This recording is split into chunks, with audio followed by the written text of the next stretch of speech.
Fala lindeza! Começando aqui mais um episódio da nossa live Leitura de Fazedor.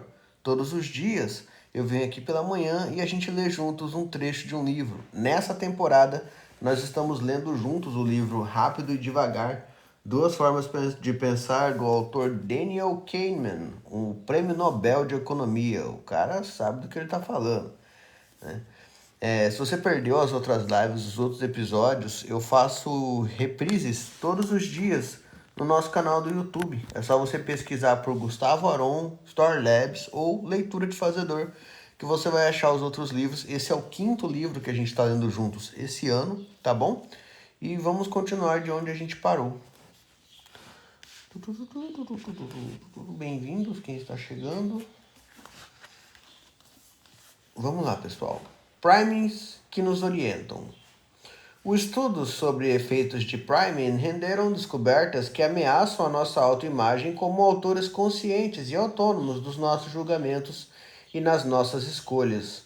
Por exemplo, a maioria de nós pensa no ato de votar com um gesto deliberado que reflete os valores e nossa avaliação da política e não influenciada por questões irrelevantes.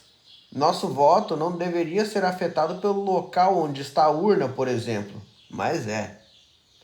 Um estudo sobre padrões de votos no Arizona nos anos 2000 revelou que o apoio a propostas de aumentar a verba para escolas era significativamente maior quando o prédio da votação era uma escola, em vez de qualquer outro lugar nas redondezas. Um experimento separado mostrou que expor as pessoas a imagens de sala de aula e armários escolares também aumentava a tendência dos votantes a apoiar uma iniciativa pró-escola. O efeito das imagens foi maior do que a diferença entre os pais e os demais eleitores. O estudo de priming tem ido pouco além das demonstrações iniciais de que lembrar as pessoas sobre a velhice faz com que caminhem mais devagar. Agora sabemos que os efeitos de priming podem atingir cada recesso de nossas vidas. Lembretes de dinheiro geram efeitos perturbadores.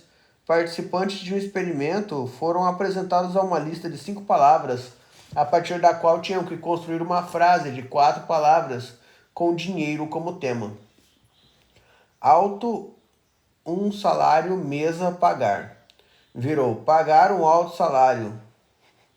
Outros priming eram bem mais sutis, incluindo a presença de algum irrelevante objeto ligado a dinheiro no fundo, como uma pilha de dinheiro de banco imobiliário sobre a mesa ou um computador com um descanso de tela de nota de dólares flutuando na água.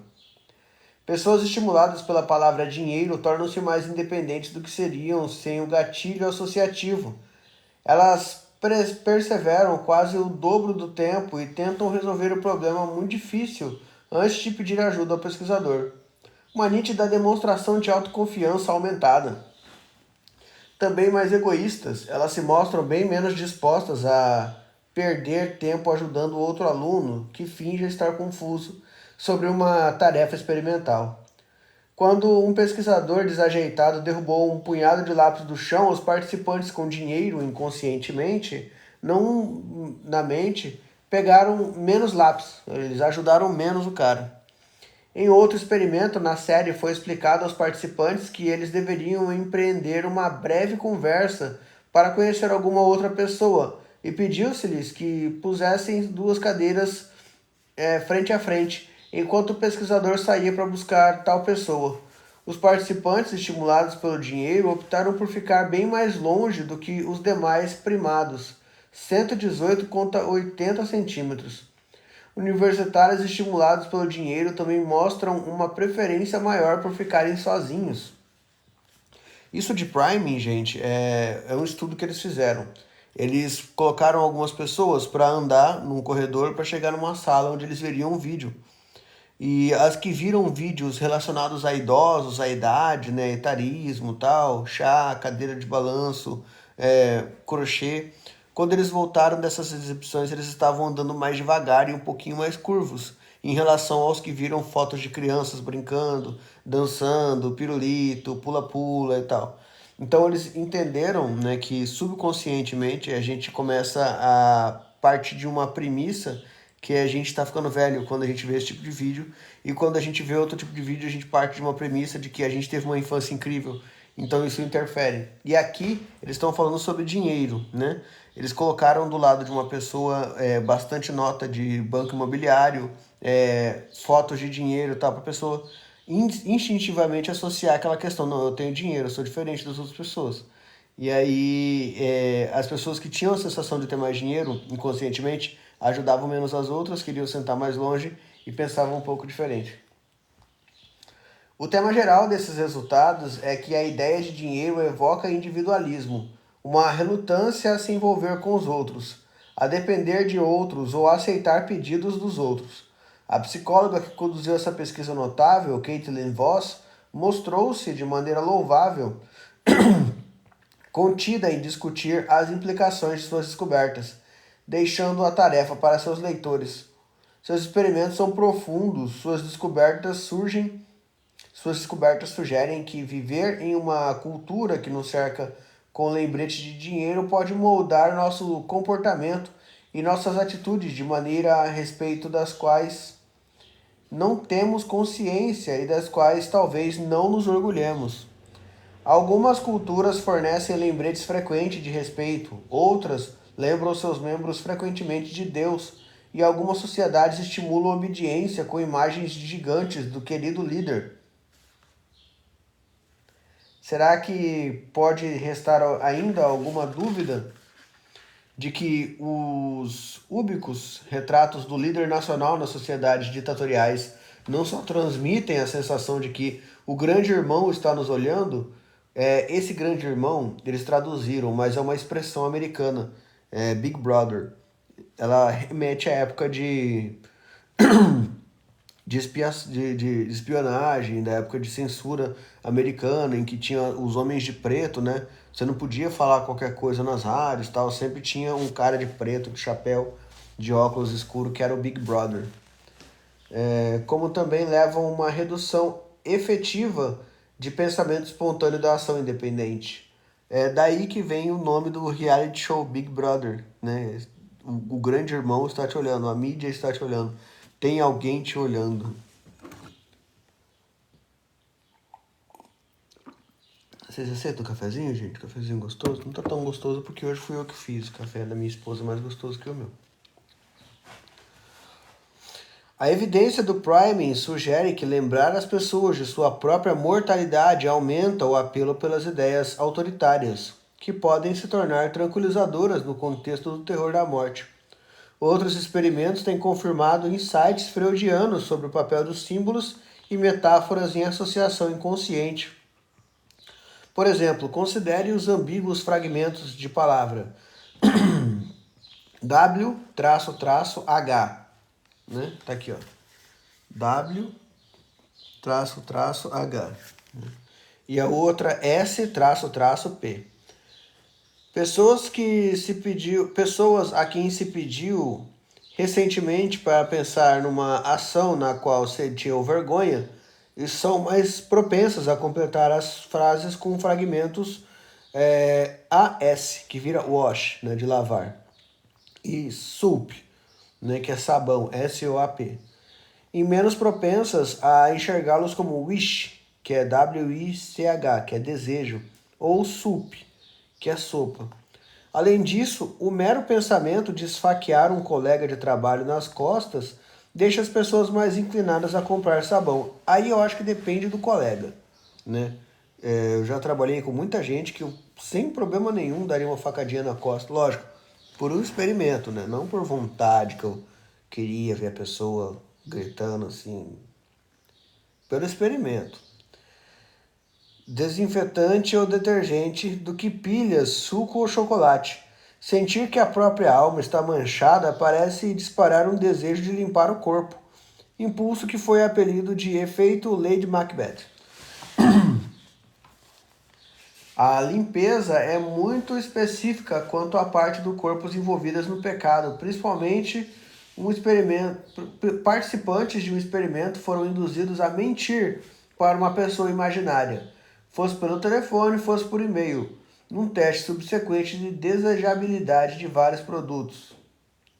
As pessoas que haviam mentido pelo telefone preferiram antisséptico bucal a sabão, do que as pessoas que haviam mentido por e-mail preferiram sabão do que o antisséptico bucal.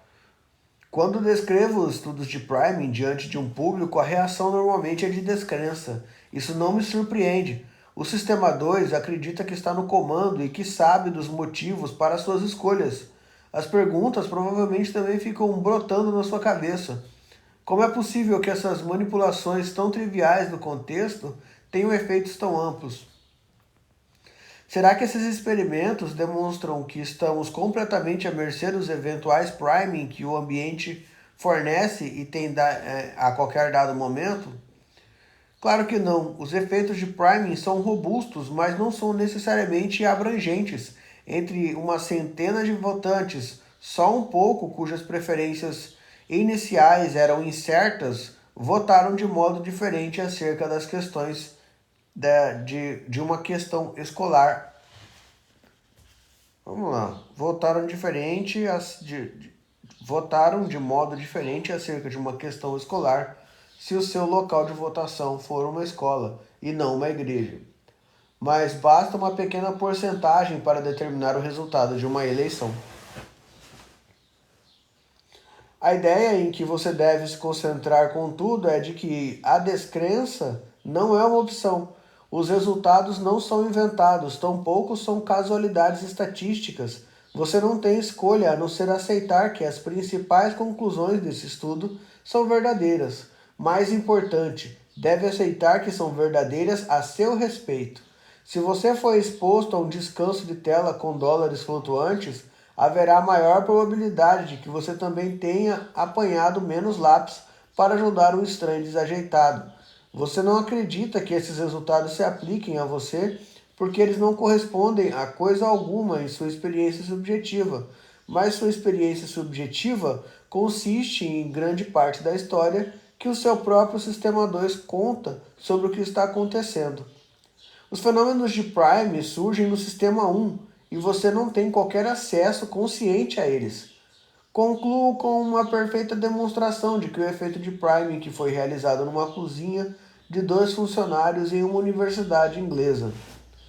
Durante muitos anos, os membros desse escritório haviam pago pelo chá ou café de que serviam sozinho durante o dia, deixando o dinheiro numa caixa da honestidade. Uma lista de preços sugeridos ficava expostos na parede. Um dia, o cartaz foi colocado logo acima da lista de preços, sem nenhum aviso ou explicação. Por um período de 10 semanas, uma nova imagem era apresentada todas as semanas, ora flores, ora de olhos que pareciam fitar diretamente o observador. Ninguém comentou as novas decorações, mas as contribuições da caixa de honestidade mudaram significativamente. Os cartazes e as quantias que as pessoas colocavam na caixa de dinheiro, relativas à quantidade que elas consumiam, são exibidos na figura 4 e vale a pena observar atentamente. Na primeira semana do experimento, você pode ver que na parte de baixo da figura, 2 olhos abertos se direcionam para o bebedor de café ou chá, cuja contribuição média era de 70 por litro de leite, cerca de R$2. Na segunda semana, o cartaz mostra flores e a contribuição média caiu para 15, cerca de 50 centavos. A tendência continua. Em média, os usuários da cozinha contribuíram quase 3 vezes mais nas semanas dos olhos do que nas semanas das flores. Evidentemente, um lembrete puramente simbólico de estar sendo observado instigou as pessoas a um melhor comportamento. Como esperamos nesse ponto, o efeito ocorre sem qualquer consciência. Você acredita agora que também se encaixa nesse padrão? É aquela coisa, né? Alguns lugares você entra, tem uma plaquinha, né? Sorria, você está sendo filmado. Você se comporta diferente. Mesmo que você não vá roubar nada, você fala, putz, estão filmando. Aqui tem um diagramazinho, né, de como que foi a questão. Toda vez que tinha olhos desenhados, o pessoal pagava mais. E teve um dia aqui, ó, que teve um olho bem assim, ó. Bem. Que foi o dia que mais pagaram. Tá vendo? Ó. Nesse dia do olho psicopático aqui, ó. E aí, meu irmão? Vai pegar o café mesmo de graça, seu cuzão? Coloca o dinheiro aí, cara. Ele teve mais contribuição. Interessante. Mega interessante. Alguns anos mais tarde, o psicólogo Timothy Wilson escreveu um livro com o título evocativo de Strangers to Ourselves, né? Estranhos para nós mesmos. Você acaba de ser apresentado a esse estranho, que existe em você, mesmo que talvez esteja no controle sobre grande parte do tempo do que você faz. Ah, tá. Vamos lá. Você acaba de ser apresentado a esse estranho que existe em você mesmo, que talvez esteja no controle sobre grande parte do que você faz, embora você raramente tenha um vislumbre disso. O sistema 1 fornece as impressões que muitas vezes se transformam em suas crenças e é fonte dos impulsos que muitas vezes se tornam suas escolhas e suas ações. Ele oferece uma interpretação tácita do que você é. Vamos lá, ele oferece uma interpretação tácita do que acontece com você e em torno de você, ligando o presente com o passado recente com expectativas sobre o futuro próximo. Contém um modelo de mundo que avalia instantaneamente os eventos como normais ou surpreendentes. É a fonte de seus julgamentos intuitivos rápidos e muitas vezes precisos. E faz a maior parte disso sem que você tenha conhecimento consciente das atividades dele. O sistema 1 também é, como veremos no capítulo seguinte, a origem de muitos erros sistemáticos de sua intuição. Falando de priming, a visão de todas essas pessoas usando uniforme não estimula a criatividade. O mundo faz menos sentido do que você pensa. A coerência deriva principalmente do modo como sua mente funciona. Eles foram estimulados para encontrar falhas e é exatamente isso que encontraram.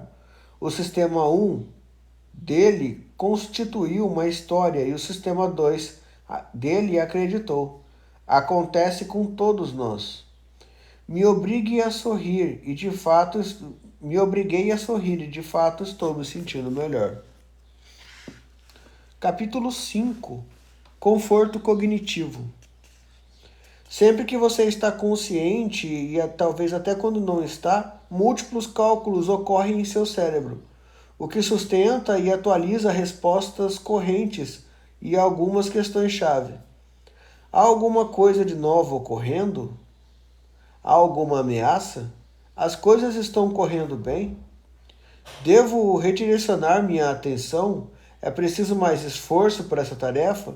Você pode pensar numa cabine de avião como uma cabine de mostradores que indica os valores atualizados para cada uma dessas variáveis essenciais.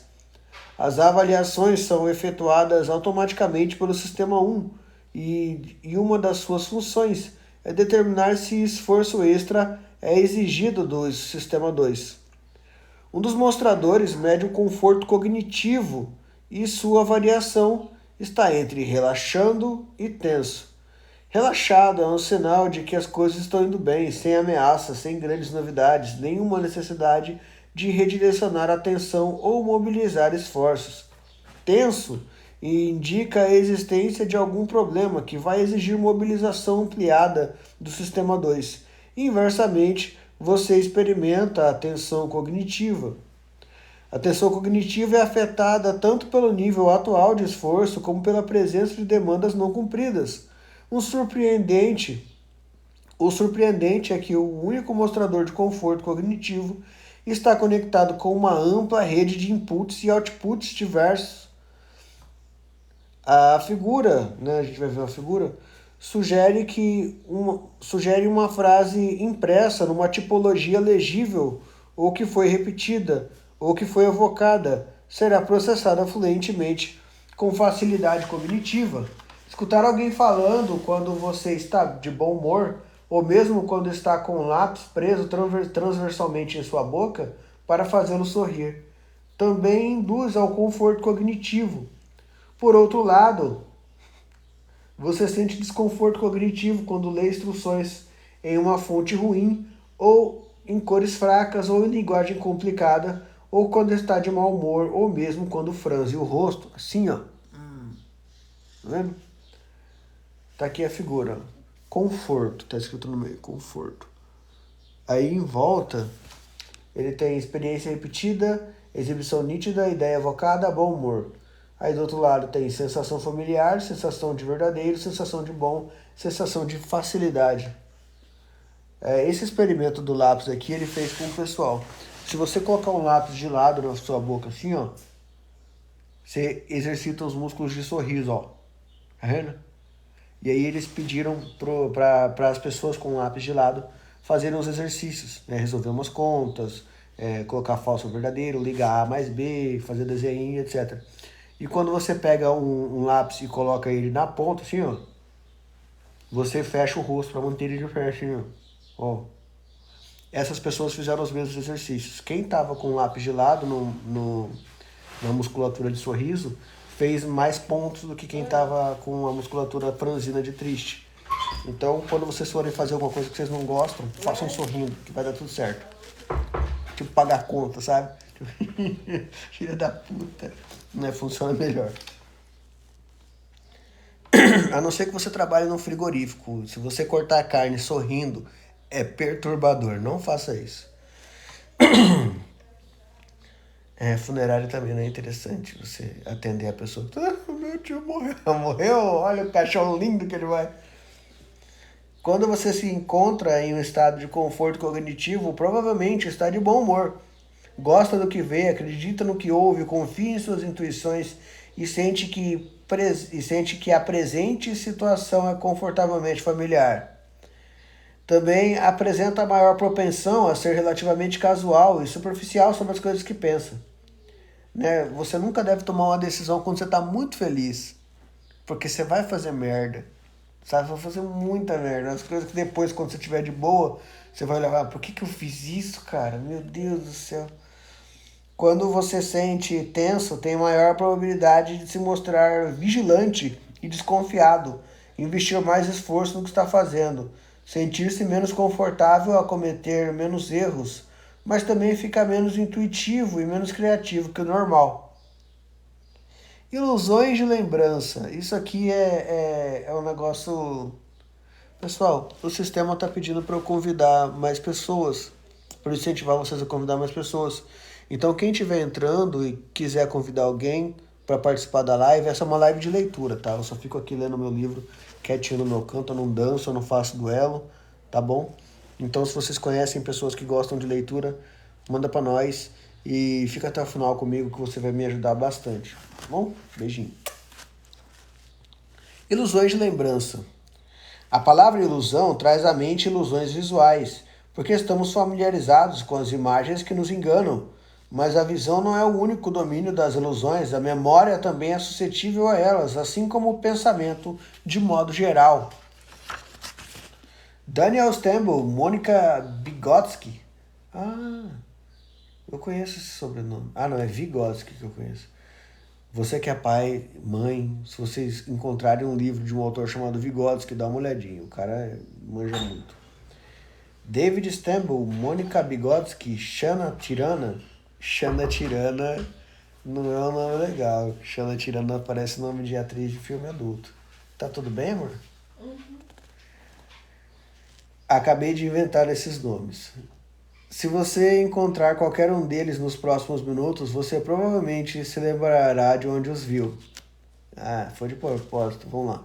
David Stambul, Mônica Vygotsky, Shana Tirana. Edson, Gustavo, eu te lembro de algum lugar. Edson, não sei, Edson, eu tenho um rosto bem comum, cara. Pode ser que você tenha visto algum vídeo meu falando sobre design, marketing e etc. Eu trabalho com isso. Essa aqui é uma live de leitura, a gente tá lendo um livro junto e acabamos de escutar 3 nomes inventados. Você sabe e saberá há algum tempo que esses nomes não são de celebridades menores, mas suponha que daqui a alguns dias alguém te mostre uma comprida lista de nomes, incluindo algumas celebridades menores, e esses nomes novos de pessoas que nunca ouviu falar. Sua tarefa será checar cada nome de celebridade em uma lista. Há uma substancial probabilidade de que você venha a identificar David Stamble como uma pessoa muito conhecida, embora você não saberá, é claro. Se viu o nome deles num contexto de filmes, esportes ou política. O psicólogo Larry Jacob foi o primeiro a demonstrar essa ilusão de memória em seu laboratório. Ele intitulou seu artigo de Becoming Famous Overnight, né? Tipo, fique famoso da noite pro dia. Uou, yeah. Como isso acontece? Comece por se perguntar se você sabe se alguém é famoso ou não. Em alguns casos de pessoas verdadeiramente famosas ou celebridades de quem você acompanha. Você detém um arquivo mental rico de informações sobre uma pessoa. Pense em Albert Einstein, Bono, Hillary Clinton. Mas você não terá nenhum arquivo de informações sobre David Stamble. Se se deparar com esse nome dentro de alguns dias. Tudo que terá vai ser uma leve sensação de familiaridade. Você já viu esse nome em algum lugar, né? Foi igual falaram aqui agora. Jacob expressou o problema de maneira apropriada. A experiência de familiaridade tem uma qualidade simples, mas poderosa, de preteridade, que parece indicar que ela é um reflexo direto de uma experiência anterior. Essa qualidade de preteridade é uma ilusão.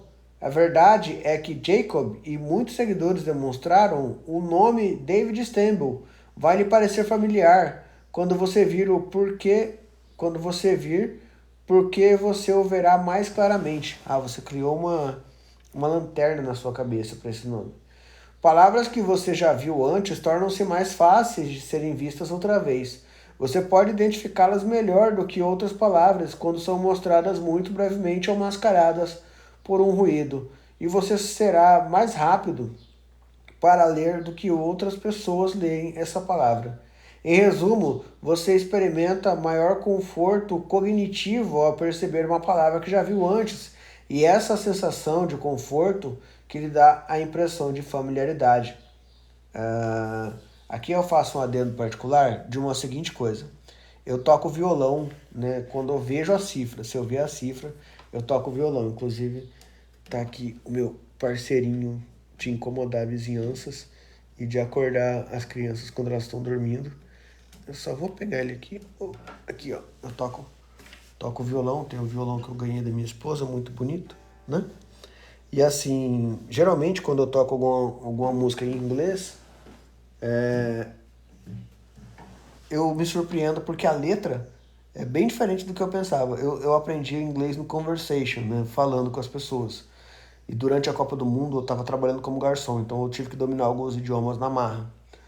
E aí eu quando pego para tocar alguma música em inglês que eu gosto, eu abro a cifra e eu vejo, nossa, não era assim que eu cantava. Porque eu ouvindo a pessoa falar, parecia que ela estava falando outra coisa. E aí depois que eu começo a decorar essa cifra, né, que eu toco lendo, quando eu ouço a música depois, eu tenho a sensação de que, ah, essa parte é aquela parte lá. E aí eu já consigo cantar a música só porque eu toquei ela uma vez. Entendeu? É tipo isso. A figura 5 sugere de modo testar isso. Escolha uma palavra completamente nova, deixe-a fácil de ver e será mais provável ela ter a qualidade de pretérito. De fato, uma palavra nova tem maior probabilidade de ser reconhecida como familiar, se for inconscientemente evocada, sendo mostrada durante alguns milissegundos, pouco antes desse teste, ou se for mostrada em contraste mais claro do que algumas outras palavras na lista. A ligação também opera em outra direção. Imagine que lhes é mostrada uma lista de palavras que está mais ou menos desfocada. Algumas dessas palavras estão seriamente borradas e outras um pouco menos. Sua tarefa é identificar as palavras que são mostradas mais claramente. Uma palavra que você viu recentemente vai parecer mais clara do que palavras não familiares, como indica a figura 5. Os vários modos de induzir conforto cognitivo ou tensão cognitiva são intercambiáveis. Pode ser que você não saiba precisamente o que é isso que torna as coisas cognitivamente confortáveis ou tensas. É assim que ocorre a ilusão de familiaridade. Por exemplo, se alguém te falar assim, qual é a cor do monóculo do velhinho que tem no banco imobiliário? Ele é preto ou azul? Na sua cabeça você vai pensar, acho que ele é azul, deixa eu lembrar bem. Aí você vai pensando, cada um vota, e aí depois ele chega no final e fala assim, o velhinho do Monopoly não usa um monóculo. Aí você vai olhar no Google e realmente ele não usa o monóculo. E você fica, puta merda, eu tinha certeza que aquele velhinho tinha um monóculo assim? Ilusão de veracidade. Nova York é uma grande cidade nos Estados Unidos. A Lua gira em torno da Terra. Uma galinha tem 4 patas. Em todos esses casos, você lembrou rapidamente de uma boa dose de informações associadas, quase todas elas apontando numa direção ou em outra. Você soube logo depois de ler as 3 frases que as 2 primeiras afirmações são verdadeiras e que a última é falsa. Observe, porém, que uma afirmação, uma galinha tem 3 patas, é mais obviamente falsa do que uma galinha tem 4 patas. Seu maquinário associativo retarda o julgamento da última sentença, recuperando o fato de que muitos animais possuem 4 patas e talvez até de que os supermercados muitas vezes vendem pés de galinha em pacotes de 4. O sistema 2 esteve envolvido em peneirar essa informação, talvez levantando o problema de que a questão sobre Nova York era fácil demais, ou checando o significado de gira. Pense na última vez em que você fez uma prova teórica para a carteira de motorista. É verdade que você precisa de uma carteira especial para dirigir um veículo que pesa mais do que 3 toneladas. Talvez você tenha estudado a sério e consiga lembrar o lado da página que estava a resposta correta, bem como a lógica por trás dela. Certamente não foi assim que passei provas quando mudei de estado. Minha prática era ler um livrinho de leis rapidamente, uma vez e esperar pelo melhor. Eu também estudava assim. Eu nunca fui o cara de, não, vou estudar para essa prova aqui porque eu preciso tirar uma nota boa. Geralmente eu dava uma olhada meio por cima das coisas, tentava lembrar das coisas que eu ia fazer, bebia bastante água e partiu. E eu sempre me dei muito bem, graças a Deus. Eu sabia parte das respostas graças às experiências de motorista de longa data, mas havia perguntas em que nenhuma resposta boa me vinha à mente, onde a única coisa a me pautar era o conforto cognitivo. Se a resposta me parecia familiar, eu presumia que provavelmente era verdadeira. Se parecia nova, eu a rejeitava. A impressão de familiaridade é produzida pelo sistema 1 e o sistema 2 se apoia nessa impressão para o julgamento de verdadeiro ou falso. A lição da figura 5 é de que ilusões previsíveis inevitavelmente ocorrem se um julgamento está baseado numa impressão de conforto ou tensão cognitiva. Qualquer coisa que torne mais fácil para uma máquina associativa funcionar com sua suavidade também vai dispensar crenças, vai predispor crenças. Um jeito confortável de fazer as pessoas acreditarem em falsidades é a repetição frequente, pois a familiaridade não é facilmente distinguível de verdade. Instituições autoritárias e marqueteiros sempre souberam desse fato, mas foram os psicólogos que descobriram que você não precisa repetir a afirmação inteira de um fato ou ideia para lhe dar a aparência de verdade. Pessoas que foram repetidamente expostas à frase "a temperatura corporal de uma galinha" mostram-se mais predispostas a aceitar como verdadeira a afirmação de que a temperatura corporal de uma galinha é de 62 graus, ou qualquer outro número arbitrário. A familiaridade com uma única frase a familiaridade com uma única frase na afirmação foi suficiente para fazer a afirmação toda parecer familiar e, desse modo, verdadeira. Se você não consegue se lembrar da origem de uma afirmação e não tem nenhuma maneira de relacioná-la com outras coisas que sabe, não lhes resta opção a não ser deixar levar pela sensação de conforto cognitivo, né? Se parece certo, para nossa cabeça é certo. Como redigir persuasiva? Suponha que você deve escrever uma mensagem em que deseja que os receptores acreditem. Claro, sua mensagem será verdadeira, mas isso não é necessariamente suficiente para que as pessoas acreditem que ela é verdadeira.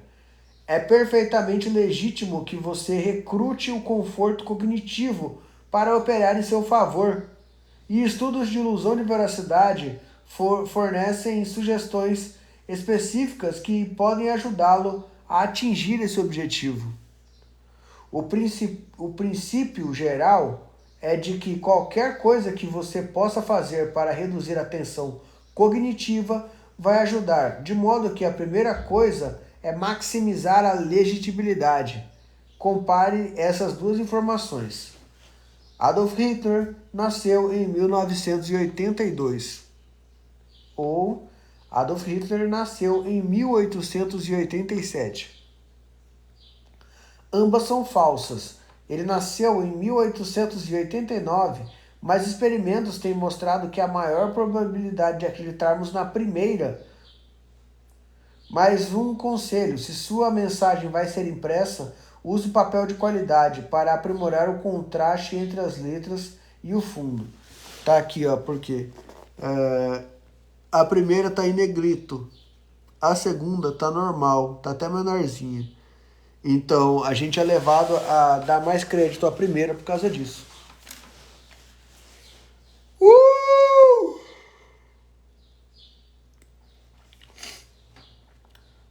Quando eu bocejo, eu grito. Algum de vocês grita também quando boceja? Vocês bocejam de boa, bonitinho, igual nos filmes. Eu bocejo, eu dou uns gritão. Oh! Se você é péssimo, você é meu vizinho. Na moral, vocês não iam gostar. Se você vai usar cores, a maior probabilidade... Se você vai usar cor, a maior probabilidade de que acreditem em você se seu texto for impresso em azul ou vermelho brilhante, do que em tons medianos de verde, amarelo ou azul claro. Se deseja ser aceito, digno de crédito e inteligente, não use linguagem complicada, onde uma linguagem simples daria conta do recado. Meu colega de Princeton, Danny Oppenheimer, refutou um mito predominante entre alunos acerca do vocabulário que o professor julga mais impressionante. Esse artigo, intitulado Consequências do vernáculo erudito utilizado a despeito da necessidade, problemas com o uso desnecessário de palavras longas. É um título longo. Ele mostrou que expressar ideias familiares com linguagem pretensiosa é tomado como sinal de baixa inteligência e pouca credibilidade. Ou seja, quando você fala difícil, você não está soando como mais inteligente. O lance é o simprão. Conhece o simprão? Além de tornar sua mensagem simples, tente torná-la memorável. Ponha suas ideias em verso, se for capaz. Haverá maior probabilidade de que sejam aceitas como verdadeiras. Participantes em um experimento muito citado leram dezenas de aforismos pouco familiares, como Whose unit voice? Little strokes will crumble great oaks. A fool confessed is a half redressed. Um poliglota pra caralho aqui, ó. Eu leio em vários idiomas. Não leio certo, mas eu leio igual conta, né? Eu faço qualquer conta em menos de um segundo. Né? A pessoa chega e fala 764 vezes 945, ó, 390 e Tipo, eu faço muito rápido. Não certo, mas eu faço. Outros alunos leram alguns desses mesmos provérbios transformando em versões de rima. Whose unity your enemies, little strokes will throw in great trees. A fault admitted is half redressed. Os aforismos foram julgados como mais perspicazes quando rimavam do que em outro caso. Finalmente, se você cita uma fonte, escolha uma com um nome que seja fácil de pronunciar. Os participantes de um experimento deveriam avaliar a perspectiva de empresas turcas fictícias com base em um relatório de 2 firmas de corretagem. Para cada fundo de ação, um dos relatórios vinham de nome fácil pronúncia, por exemplo, Artan, e outros relatórios vinham de uma firma com nome infeliz, tipo Tau, tá aqui, ó, Tau, Tau, eu não sei ler esse negócio. Os relatórios às vezes discordavam. O melhor procedimento para observadores teria sido uma média entre os 2 relatórios, mas não foi isso que fizeram. Deram muito mais peso aos relatórios de Artan do que dos relatórios de Tau. Não esqueça que o sistema 2 é preguiçoso e que o esforço mental é agressivo. Se possível, os receptores de sua mensagem querem ficar de longe de qualquer coisa que os lembre do esforço, incluindo uma fonte com um nome complicado. Todos esses conselhos são muito bons, mas não devemos nos deixar levar. Papel de alta qualidade, cores brilhantes, rimas e linguagem simples não serão de grande ajuda se sua mensagem, obviamente, não fizer sentido ou se ela contradiz fatos que o seu público sabe que são verdadeiros.